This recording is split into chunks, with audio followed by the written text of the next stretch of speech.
How are you doing? Good? Yes. Are you ready to be ascetic? No. Last night, I went to have a little meeting with the God, and they told me, we should go kitchen. So, okay, we went to the kitchen.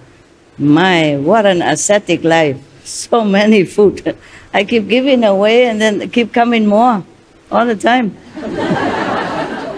That kind of asceticism, huh? I think that God was trying to tempt me, you know.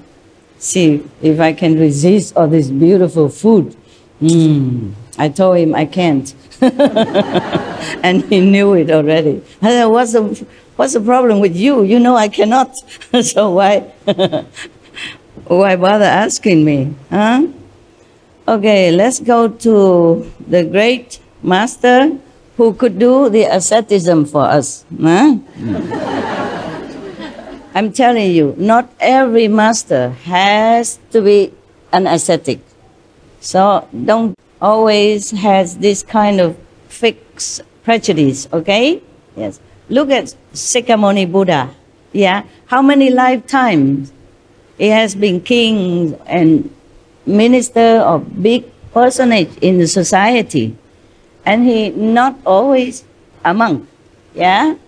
Even before being a monk, he had also a luxury life, though he did not feel attached to that. Having something and being attached to it is something different. Yeah, you can have many things, but it doesn't mean you are mundanely bound. So important is that you have to remember the inside, not the outside appearance or actions, but your inside, your heart, your motivation, okay, your goal. What is it that you want in life? If you are a CEO of a company, or if you own some big business, then you have to dress accordingly and go on maybe a limousine, huh? Instead of just some small vehicle or motorcycle, okay? Because that's the way people expect of you. If the king of a country goes to the court and wearing like a beggar clothes or maybe jean or something, you think it's appropriate? Yes, no? No. Yeah. If the president of a country going out to see people or anytime, you know, he's just wearing shabby clothes or broken dress and flip-flop, you know, do you think people, the society will accept that? Yes or no? No. Good, good. Now you can talk. When you should open your mouth, please do it. And when you are on retreat, please close it. Save your energy, save the blessings, save whatever you can to help you progress. Now, so not like any master at all have to be an ascetic. It doesn't have to be that way. Yeah. But if you can, just simplify your life. Whatever you need, keep. What you don't need, give it away, sell it, or throw it away if it's not useful anymore. Simplify your life whenever you can. Wherever you can. At home, okay? At home. Of course, I can simplify my life better, yes. But since I am destined to have some kind of decorated appearance, yeah, so I just go with that, yeah. And recently I saw some of the AP, you know, ancient prediction of our planet. And I saw some prediction saying that some master will come, wear high heel and stuff. So maybe I'm in fashion, huh? I didn't know all that before. I don't know where they found so many predictions. I don't know where they dig them all out. I only knew maybe a couple, like the famous one, like Nostradamus, yeah? Something like that. And several more, you know, like the Indian stuff, but I did not know anything else, you know. Maybe the only one I know most is Nostradamus, because I was in Europe. Yeah.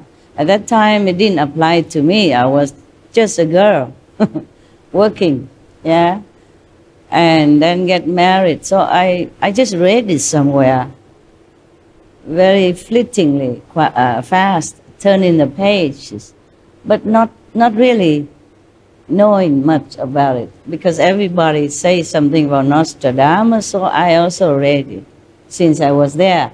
I was studying French, so maybe I'm just trying to practice reading. And it's something like prediction is more interesting, you know, it's more catching your attention to read, that's all. I read some, but not all. My French wasn't all that good at that time. And it's worse now. I don't think it gets better. It's getting worse. Out of practice, it's like my mandolin. So many of the master, for example, the latest Sikh master, yeah, he dressed himself like a king. He's not ascetic at all, yeah. He wear beautiful jewelry, you know, long bits of pearls and other, you know, very elegant outfit and accessory, yes. He doesn't look like Guru Nanak. Guru Nanak was the first guru of the Sikhism. Not that he found ism or anything, it just happened to be after he died, or maybe after some time.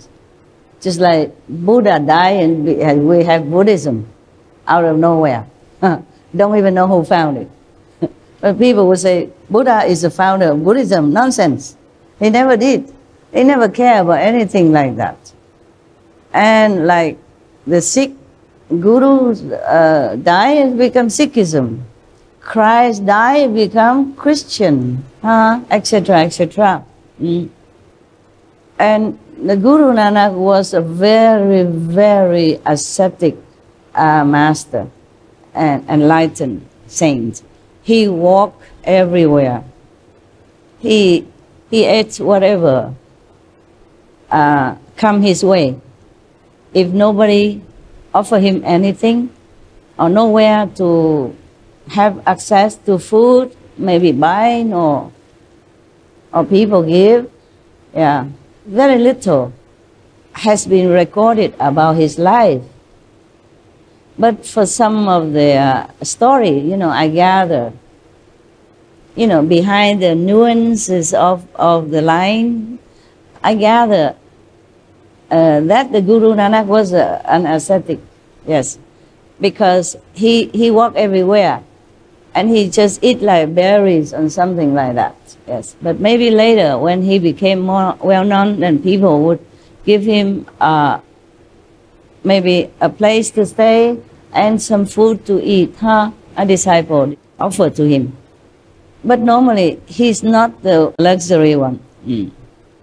I read in some story like one time he and his attendant disciple walk around somewhere, you know, go in some places, and then the disciple say, oh, there's a party going on, you know, downtown. I should go and get some food and all that. But the Guru Nanak did not care, you know. He just get some berries in the forest and eat them. Thus I knew that he wasn't all for fame and glory or anything like that. But the 10th, the latest Guru of the Sikh, he dresses like a prince and a king.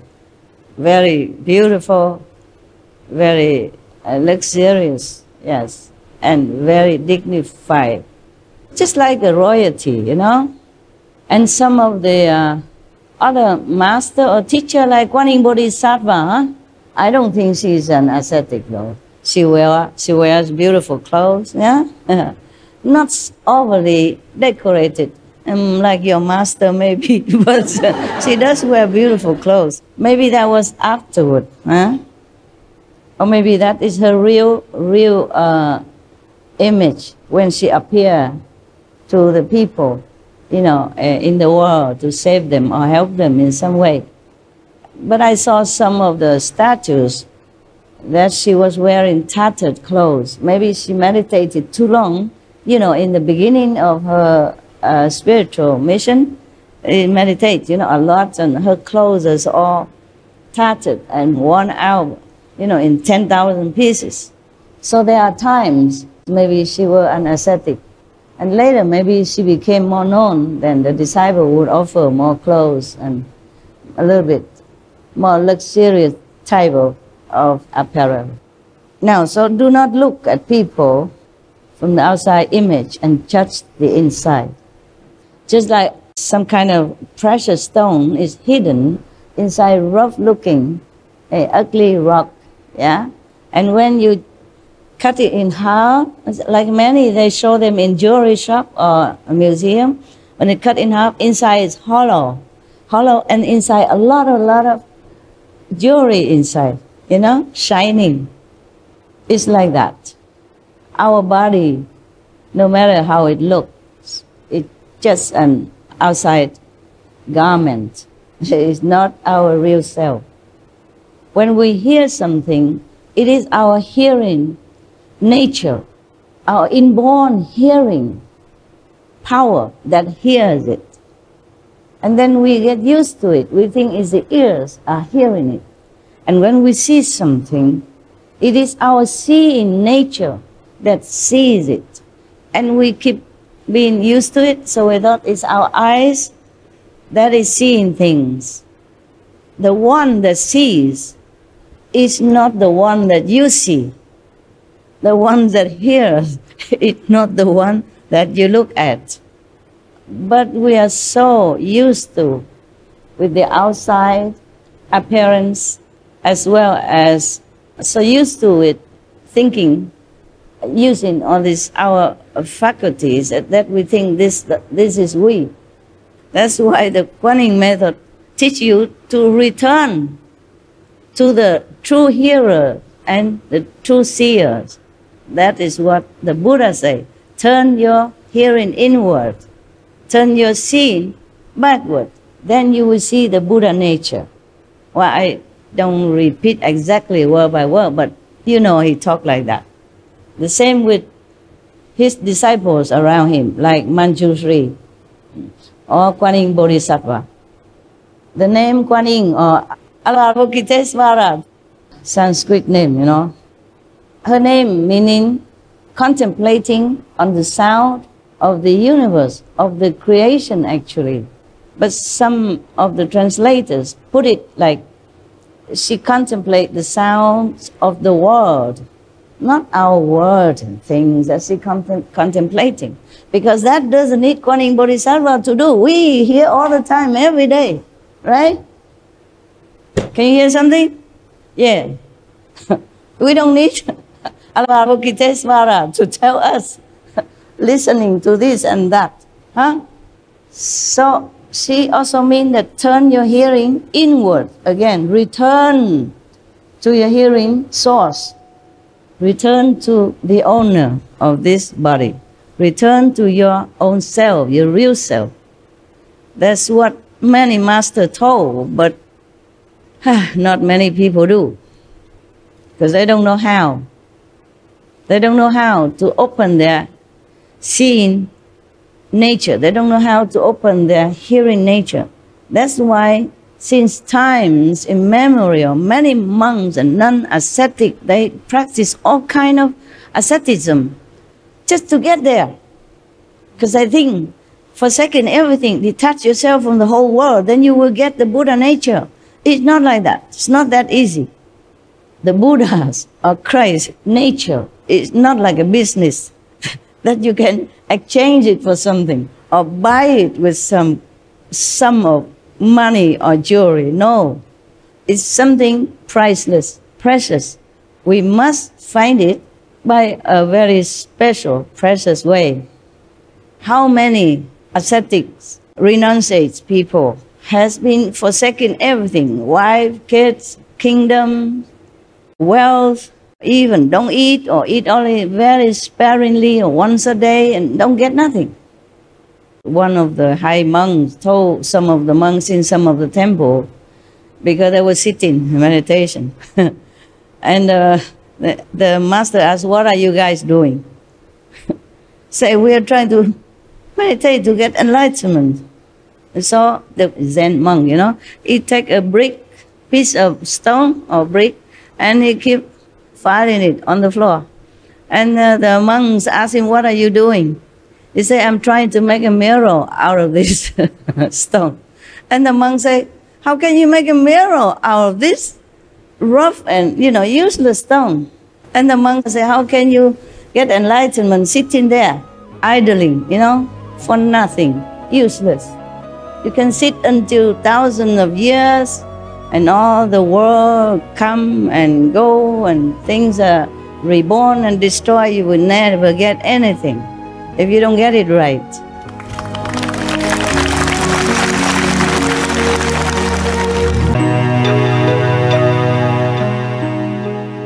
You can sit until thousands of years, and all the world come and go, and things are reborn and destroyed. You will never get anything if you don't get it right. Similar, nowadays we have these numeral lock, no? And you can turn it for 100,000 years. If you don't turn to the right number, you can never open it. It's just like that. Or nowadays we have telephone. If you just push one number wrong, you won't get the person you want, right? Or email, or whatever, you name it. Or television, radio, you have to turn to the right frequency. Otherwise you get nothing. You can sit there all your life, keep turning back, forth, in, out, nothing will happen. There's only one way to do things, is the right way. There's only one way, the correct way. And the Kuan method is the correct way to get enlightenment. I mean the real one, the ultimate one, and the right one. Buddha said that, huh? Don't think I try to convince you. Yeah.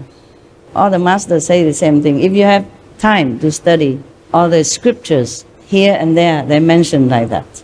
But only after you practice Kuan method, then you would understand. And the same like when they translate, like Kuan Bodhisattva contemplates on the sound of the world. Actually, on the sound of the creation. The world is creation, of course. But not the created sounds like the bird chirpings or the waves of the ocean. Even though it mentioned in even Lotus Sutra that Kuan Bodhisattva contemplates. She has inside her or him this wondrous sound, like the sound of the water, the sound of the tidal waves, the sound of etc., etc. In the Bible, mention the same thing. One of the saints ascended to heaven and hear the sound of thunder or something like that. So these we, Kuan Yin practitioner, would understand perfectly clear.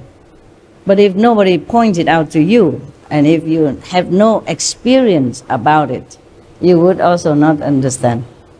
Many Zen stories saying that one monk, he was meditating and then suddenly he heard a very loud, big sound, That's after many years of practicing.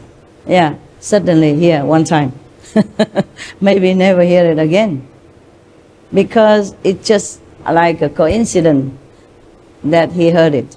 Not like he knows the way to practice so that he can hear it every day. The more we hear this teaching, inner teaching, or our own true nature, the more we understand many things. Yes. The more we will feel free. The more we feel that we are nearer to Buddhahood or nearer to heaven, or maybe already with heaven, with God, one with God. That's the only way. Up to now, I practiced this many ways as well before Kuan Yin method. I do breathing, I do Hatha Yoga, I do pranayama. It's similar to breathing, yeah, okay, etc., etc. Some monks in India, I'm not sure if they do it in Taiwan or China or other country or not, but in India, they practice so many things that you have no idea that the human are capable of doing that. Sitting on the nails, the bed is nothing yet. Standing on one leg forever is nothing yet. Hanging your hair on the tree just so that you don't ever fall asleep or fall down, that's nothing yet. You know, like sometimes they put a long, small, thin piece of cotton, long, very, very long. They put it through the nose and go all the way down to their stomach. The whole thing, huh? I don't know how long, just maybe more than a meter at least. Even for me, it's just 10 centimeters, it's already suffering. I won't do it. And they do that, all kind of things. Bathe in freezing water, it's another thing. You know, in the Ganges, freezing water. Well, that I did. I thought maybe to clean my karma. But they do that all the time. And soaking themselves in there until they become even like an ice cube. Or burning under the Indian high summer sun with the fire around it as well. And the summer sun in India, some place they can burn your skin. 1st or 2nd degree even, if you sit too long. But they do that all the time. Of course, maybe slowly get used to it, not like immediately shave the head and go sit under the sun for hours on end. It's not like that, but still, it's still very, very, very harsh, the sun of India. No? I almost died because of Indian sun. I went to Bodh Gaya, you know, in my wandering time to see Buddha's Bodhi tree. It was in May, it wasn't high summer yet. And then I walked, I didn't know, I didn't think too much. I normally don't think too much. I go to the Himalaya alone, also didn't think much. I go under the summer sun, I also didn't think much. It's just too much focus, you know, on my goal. And I got sunstroke. I almost died on the street. Because when you walk in such a sun, it's like you climbing the Himalaya mountain, you know, or the Sumeru, you know. Yeah, you cannot even walk. You walk is like you walk in a dream, you know. You cannot even walk. You walk like you carry mountains on your shoulder. Every step is like so laborious. I don't know why I did that. Just too young. Too young and too idealistic. I did not think too much about the outer effect or the outer situation. I just want to do what I do, and I forgot that. And I almost died. Luckily, I dragged myself into somewhere, and then it was a temple. Yeah, and then I take a rest for a while. That's the first time. The second time, I almost died again and found another temple. The first temple was tended by an Indian man, but he cooked vegan for me. Just congee and some of the... I told you this story already, you know, maybe a little bit more elaborate now as I remember it. And then I said, how did you know how to cook rice congee? He said, my master taught me. I said, who's your master? A Taiwanese monk. I was very lucky. I almost died. Without this food and without the shade to rest, well, I still, even with that, I went to see the Buddha Bodh Gaya. I want to see the Bodhi tree before I die, before I almost die on the way back, you know. And then in front of the temple, I almost collapsed. And the man took me in, gave me, you know, thing to drink, and I didn't even have anything to drink with me. They don't sell things on the road, you know, all the time, you know. I was walking. It was not that convenient. And so after that, I recovered, huh? But I did not learn, huh? Next time, I want to see Varanasi, the deer park, huh? I want to see the first Buddha preaching place, and I had to see it. And I walk again, under the sun again. I almost die again. Luckily, in front of another temple. That temple is actually is a Tibetan temple. And you know, Tibetan monks, not all of them are vegetarian, huh? Yeah, almost all of them, almost. Most of them are not vegetarian. They eat what is offered to them, yeah? Of course, they're not picky or nothing like that, but Same with Thai monk or Cambodian monk, Miandian monks. Many of them are not vegetarian. So I collapsed in front of the, I can't remember what temple looked like. It's just because I was very sick already, you know. I could hardly walk, breathing difficulty, fever. And I almost collapsed there. And then a monk, a Tibetan monk, came out and took me in and put me on his bed and covered me with like a mosquito net kind of, you know, it was a big one, like a tent, huh? But smaller, you know, you cover, then you sleep. So you don't have to hang it, you know. They make it like that. Similar to some people, they make like a mosquito net, but smaller, like a half round, and then they cover the food, you know, in summer.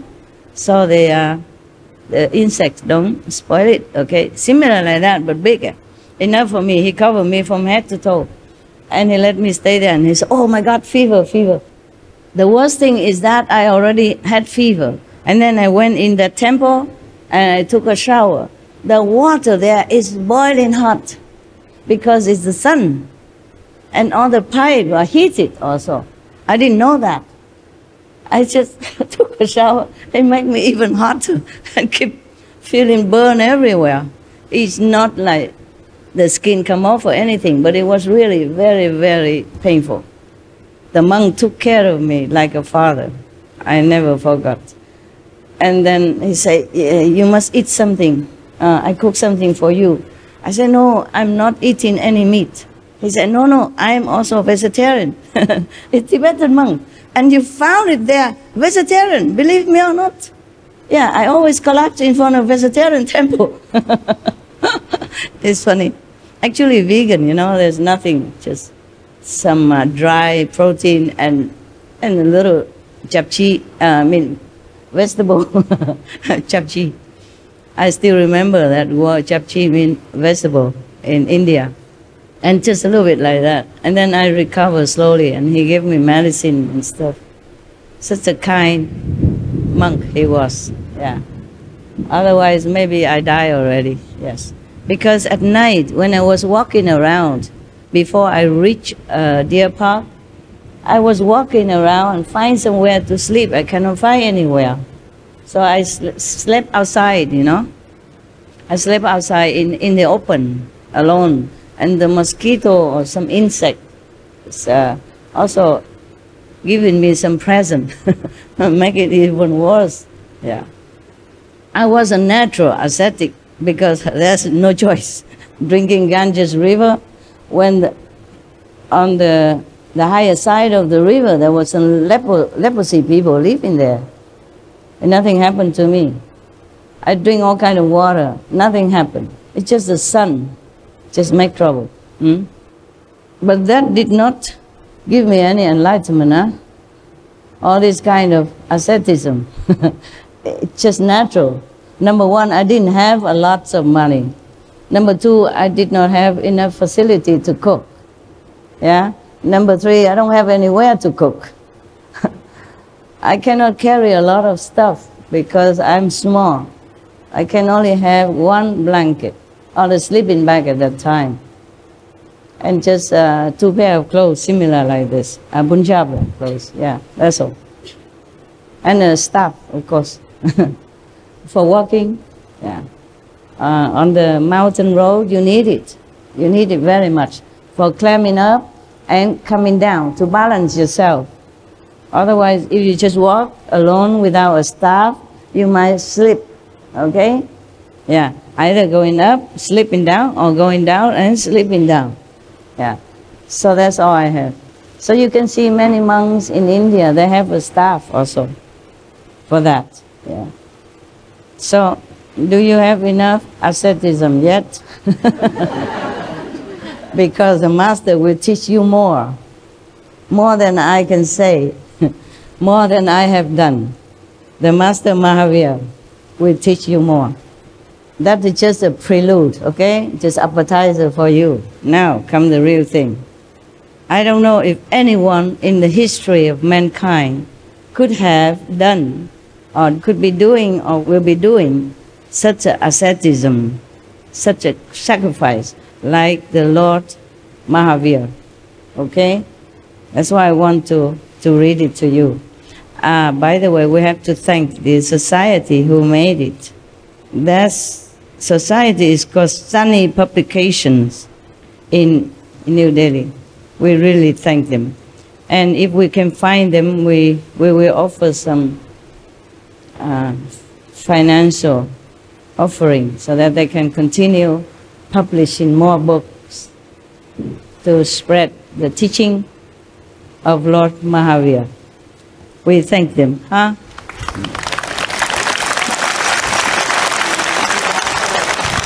And may God bless them limitlessly. Okay, now it is the great renunciation. It was the 10th day of the dark fortnight of the month of Marxist Sanskrit. I don't know a lot of Sanskrit, okay? Don't blame me. I went there for enlightenment. I didn't went there for Sanskrit. I did learn some, but you know, you learn here and you return it in India, throw it in the Ganges River already. If it wasn't for you, I don't even need to read anything anymore.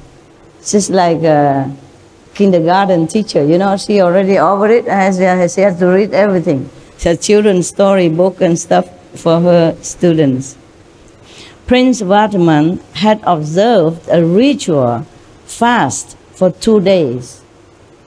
A palanquin named Chandraprabha was prepared for his great renunciation. Sometime in the afternoon, Vardhaman came out of the palace and climbed into the palanquin, you know, small coach, you know, that people carry another person on it now in a long time. Some rich people or royalty, they go on palanquin, they don't walk. Me also, I don't walk with this type of shoes. I walk a little bit. The procession with the palanquin proceeded to a Chanatkan garden in the northeast of Kshatriya Kund.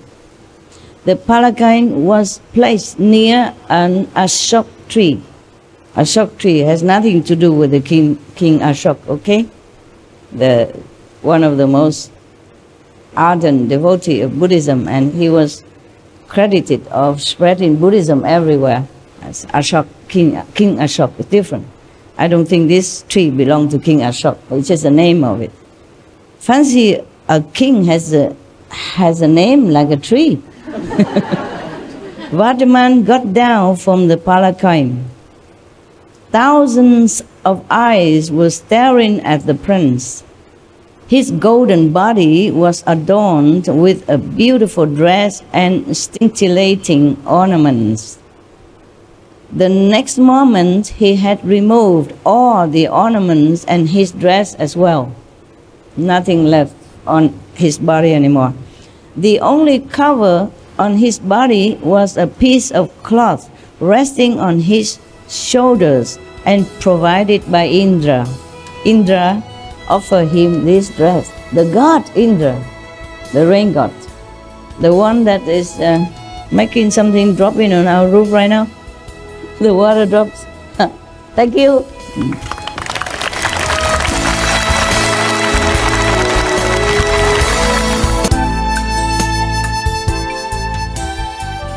Before he renounced his royalty style of life, he went on fasting for 2 days. That was a ritual, you know, to cleanse yourself, purify your soul, body, and mind before you became a monk. Huh? Did you try? Any of you try 2 days, 3 days fasting? Yes. Yeah, the monks okay, but you, how many days? How many days? 2 days. The second day is the worst. If you continue, you can do it for a longer time. The first day is not too bad. Your will is still strong. Your determination is unstoppable. The second day, this is the worst part. I talk from my experience, yeah? But if you pass the second day, then the third day, fourth day, fifth, sixth day is piece of cake. I used to fast sometimes for weeks, yeah? And I told you already, one time I was like a breatharian, huh?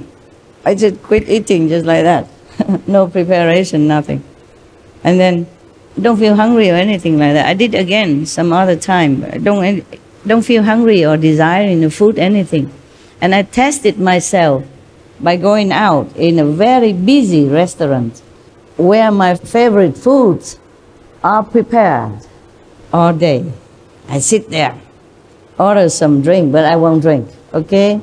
Order some food, but just to look at, to see how my body or my mind reacted. Nothing happened. If you're determined to do something, it won't happen. But if you just do it in a whim, without purpose or without goal, then you will fail very quick. Okay, why do we talk about that? Make you hungry, huh? It's almost dinner time and I even talk about food. How cruel. Sorry. Okay. Last night they gave me such an ascetic food. So many. It must be the God chakra was, tempting me, because I was just reading the ascetic stuff with no food and all that, and then I just go to the kitchen, and then wow, it was such a banquet like a king, Everybody was busy serving me this and that. I gave them away to your brother and sister, and then they bring even more. It gets better all the time. The temptation, it just mounting in pressure. So I gave up. Yeah, never mind. It was very good. No wonder you all want to follow me, huh? Every day like that. Wow. Eat together is even more tasty, So after the prince fasted for 2 days, then he began his renunciation. So according to tradition, first he climbed onto this luxury coach, car, carried by attendants, decorated beautifully. He himself also decorated most lavishly, Actually, it's a true renunciation, huh? Because if you have nothing to give up, then what for you renounce? You renounce what? Just like the poor people say, I don't care about money. He doesn't have anything. And then he got down from that coach, and then he took off in front of thousands of witnesses, because everybody has to know. Since he's a prince, yes, so all the citizens know about it, know about this ritual ceremony. So they all came surrounding him and look at him. So in front of thousands of witnesses, he took off all his luxury and ornaments and even his dress. He has only one piece of cloth that's offered to him by Indra. You would wonder how Indra, a god in heaven, would be able to give a dress to a mortal at that time. A mortal like Vardaman, Prince Vardaman. Who knows? Who knows how? How a god can do that? Huh? No? Man, you always pretend to not knowing so that you make me feel good, huh? Well, thank you. Anyway. Well, he can manifest it himself. He can manifest like a human. Because they manifested many times, these gods. How come you don't remember? They manifest into a physical realm as a body of a human or any animals or birds or whatever. Either to test you or to praise you or to give you something. You forgot, huh? God Indra. Remember he went to Vardaman Prince school when he was 8 years old and tested him in the form of the old Brahman. Tested the teacher, and teacher cannot answer. And then Vardaman answered him. And then another time, remember the gods appear in the form of the cobra, and then a giant to carry the little 8 years old boy prince. Remember that? They can do that. They can give you anything in this world if you desire, if you please them. You can have richness, you can have fame, you can have magical power, you can have anything if you bow to them. worship them. But if you want to become a Buddha, then you are their enemy. at least for a while, until they test you. Make sure that you don't want to become a god and snatching their throne. Imagine a god thinking like that and having jealousy and attachment like that. How about us, the mortal? And they always like criticize us, condemning us, saying, oh, you know, you're greedy, you're desirous of things and pleasure and stuff. How about them? Huh? They are higher. Wow, so high. King of the gods even. Has anything they want. And can even manifesting due to their merits in former lives. That they have such power. They can build a palace in no time. They can give you all the jewelry in the world. They can install you as king of the whole planet. They can do many things for you. And still so envious of some poor ascetic sitting alone in a jungle, doing nothing harm to no one. Even if this ascetic wanted to be a god in heaven, you know, through his practice, so what? Heavens are many. You know, in my Father's house there are many mansions. Jesus said that. So if he became a god, he doesn't have to take away the position of Chakra or any other gods. He can have his own kingdom. But I don't understand the gods, you know, these small gods. They rule the whole, many heavens, over many gods, have so many beautiful fairies, angels around them, have everything, all the power in the three worlds, and still so silly.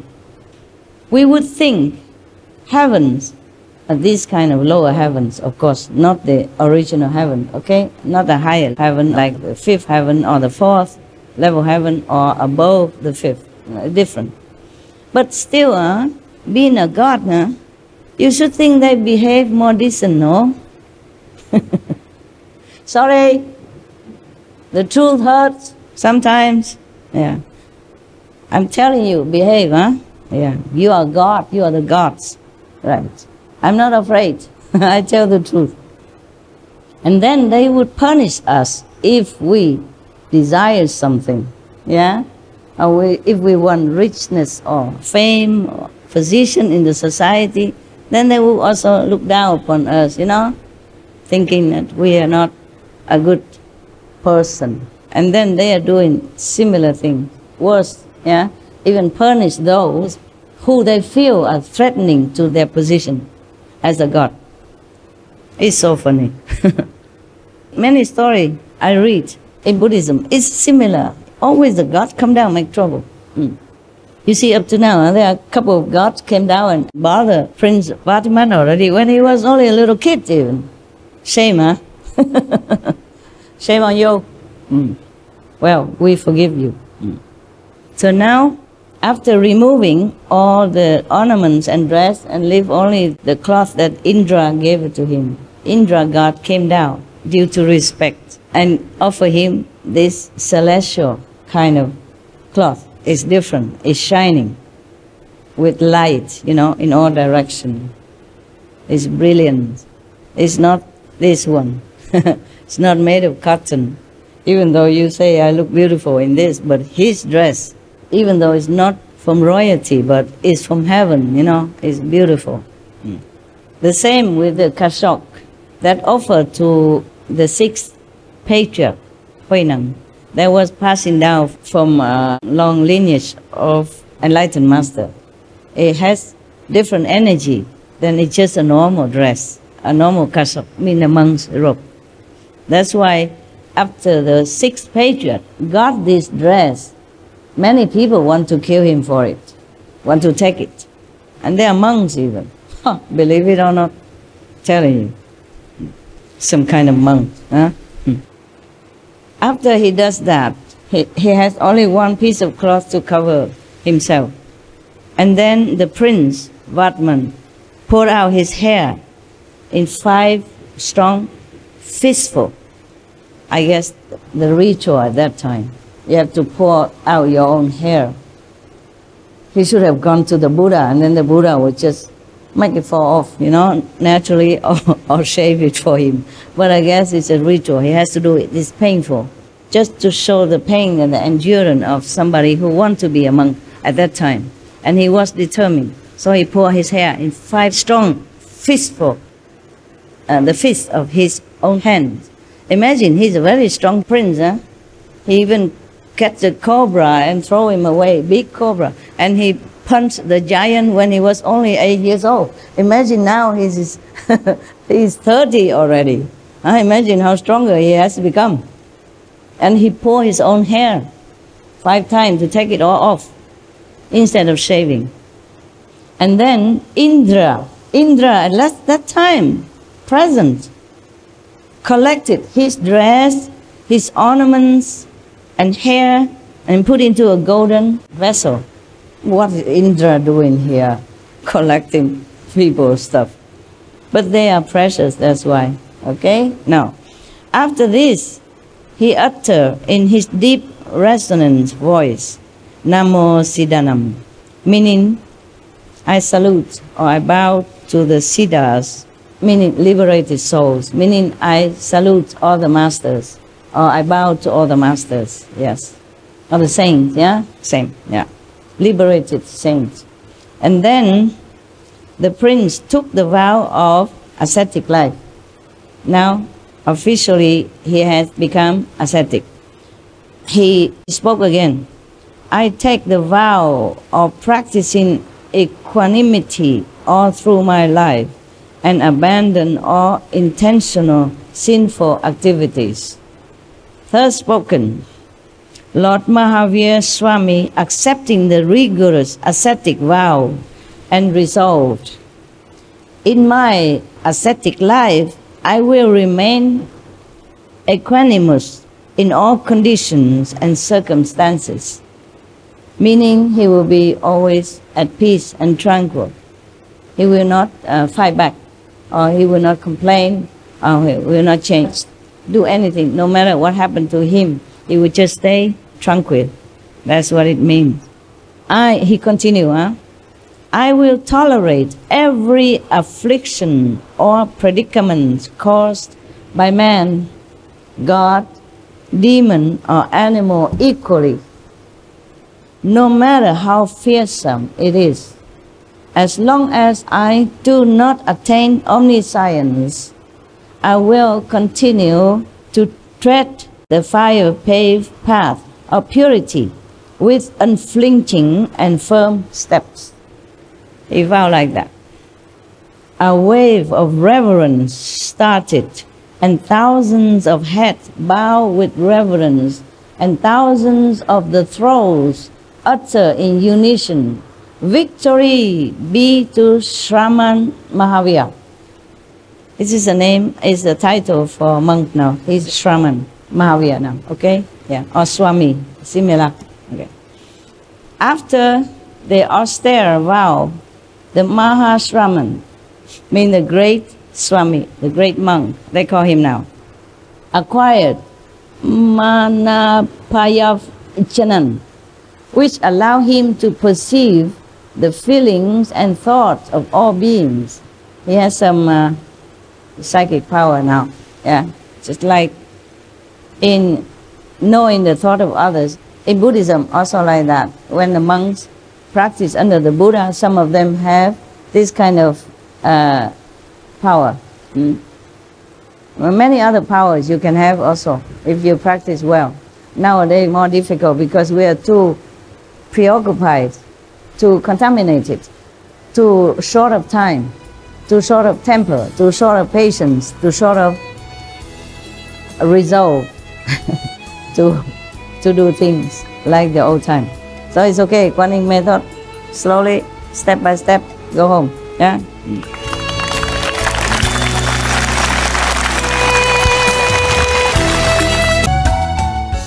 His heart was filled with equanimity and compassion.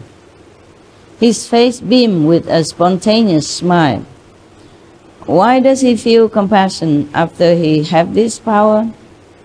Because he can feel what the humans or beings around him or in the world feel.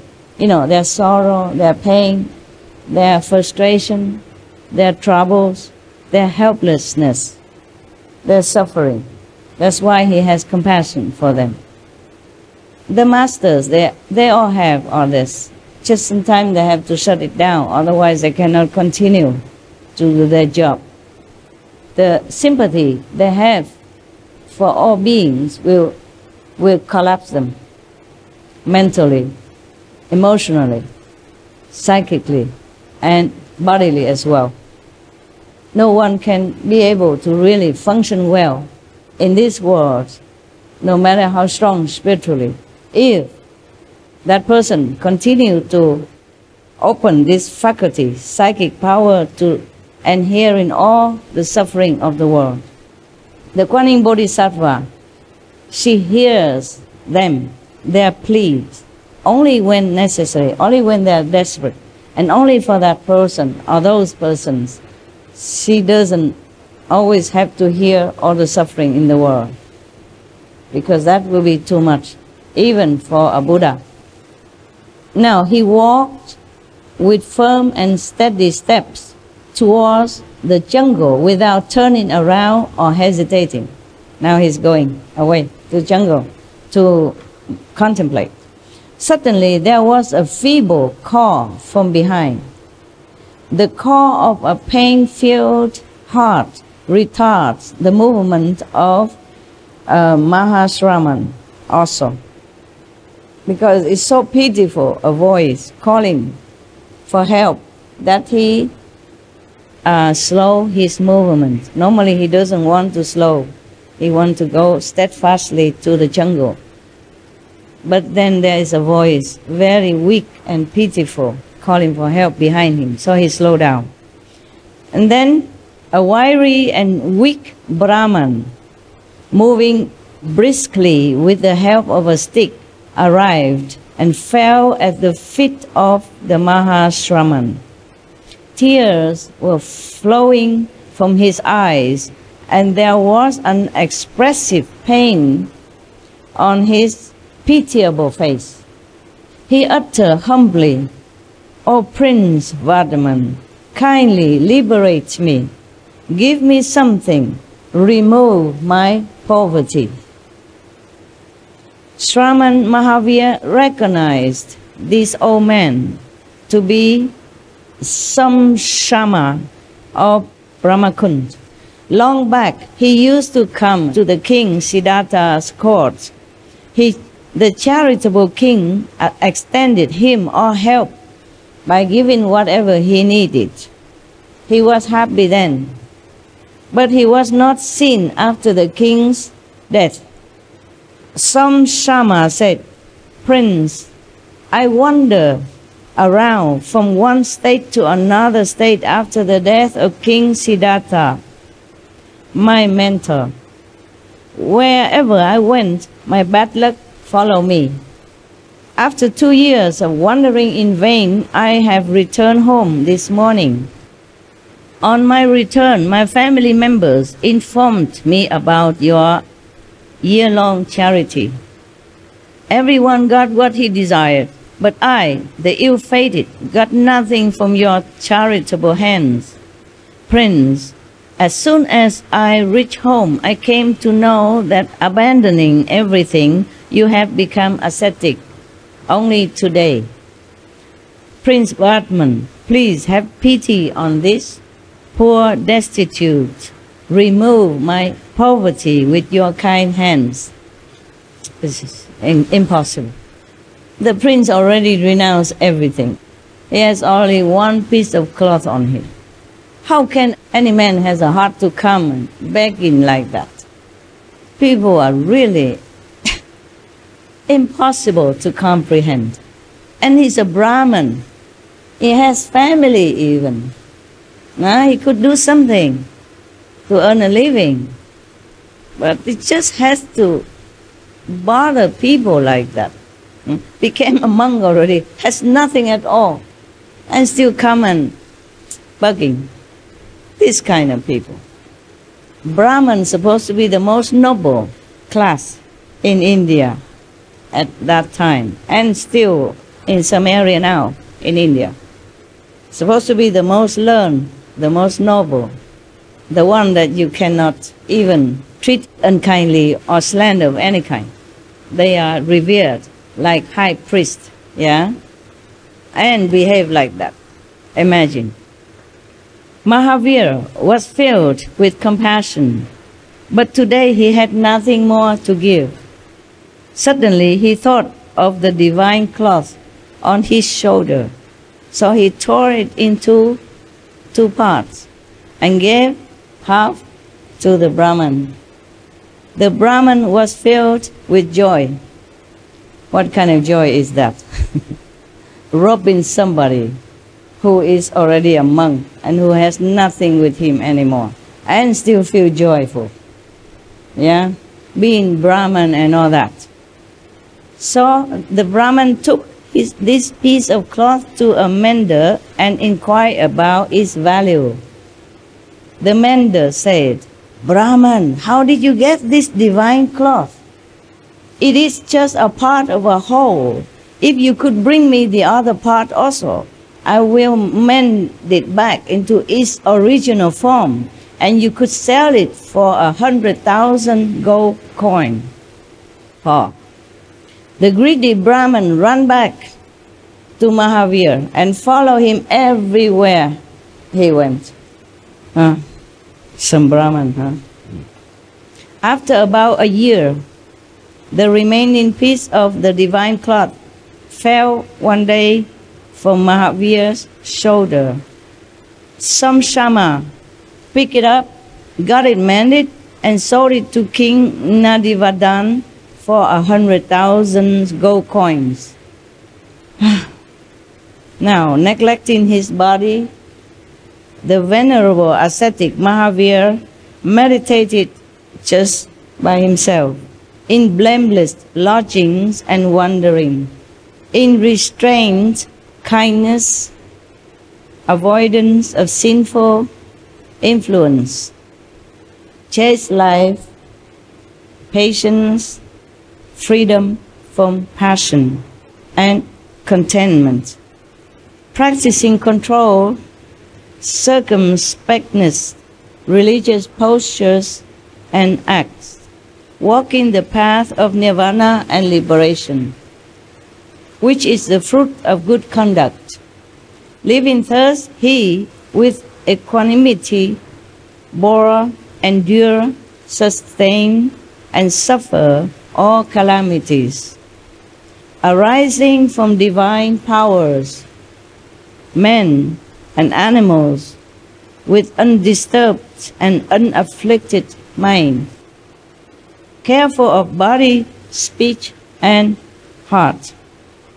All right. Any question about that? About anything? OK 哈，今天到这里为止。去吃饭的时间啊，要回家。好东西也不能吃太多 ，OK？ 我也不能念给你们听那么多，2天已经听很多了，以后再说，下个礼拜好吗？如果在的话，再继续念给你们听 ，OK？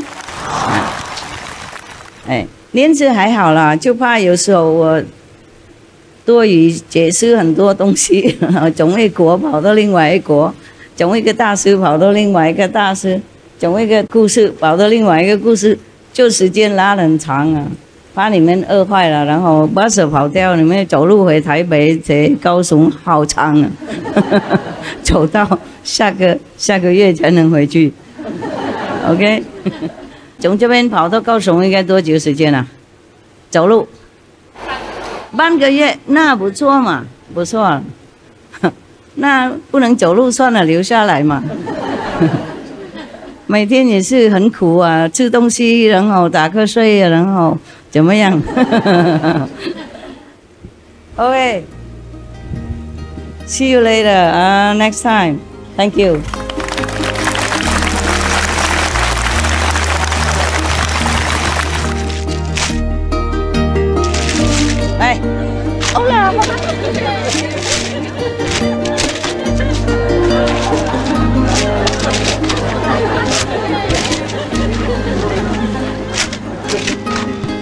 台湾哈，都不老呢，奇怪。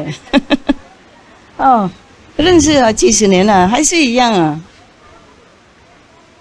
有没有结什么婚啊？哎呀，太好了，好聪明啊！业障没有来找你哈？你有没有去找他？没有，太好了。喂，怎么都不老呢？奇怪，不可思议。大概打坐哈，very good。台湾哈，哇哦，你们蛮认真哦，对你们很骄傲。对不起了，没有对你们什么特别的，就看多几眼而已，好吗？我们是族人啊，不能要求了，是吗？应该要送给别人的啊。我们慷慨好客，一起嘛我们一起是这样的。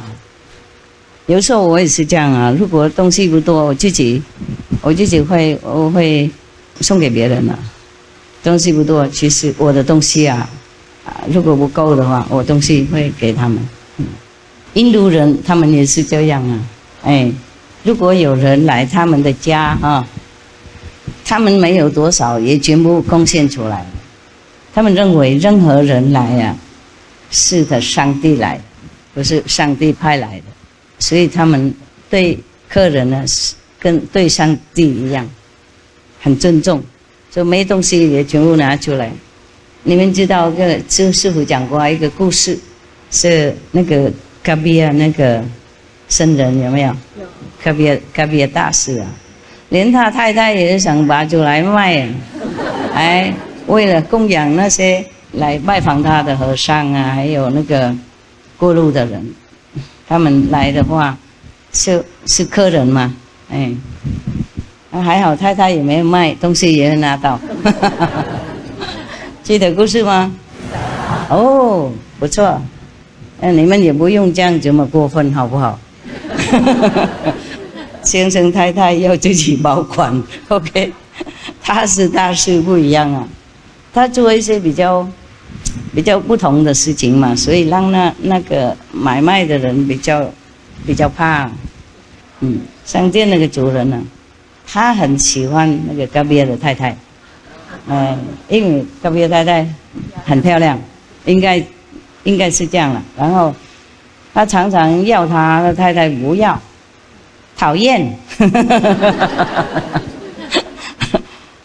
然后就那一天嘎比亚派他太太过去那个商店要跟他借一些面粉为了回来要弄chapati嘛，因为刚好那一天很多人来拜访他，大概是徒弟或是牧羊者都有了 ，OK， 或是和尚都有，多数来都是和尚。